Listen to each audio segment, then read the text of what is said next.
Hello, traders. Today is Thursday, July 24th, and this is my analysis for gold. And we're going to start off on the 4-hour time frame.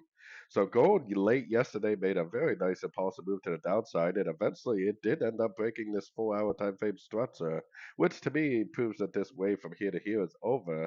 But I'm kind of hoping that it actually proves that this A, B, and C of B is complete that I've been talking about for at least a week in my videos.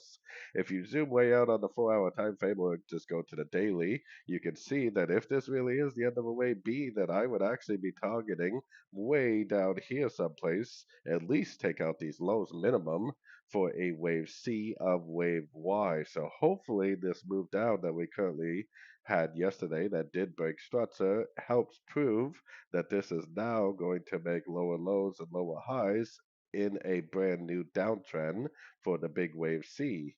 So taking it down to the 1-hour time frame, we have almost a perfect 1, 2, 3, 4, 5.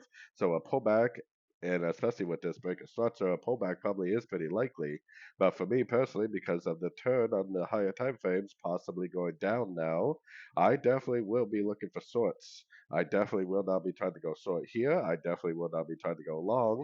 But if I do see a pullback, especially a three-wave pullback, that is where I'm going to be looking to add to my short position for hopefully a big swing trade to the downside on gold.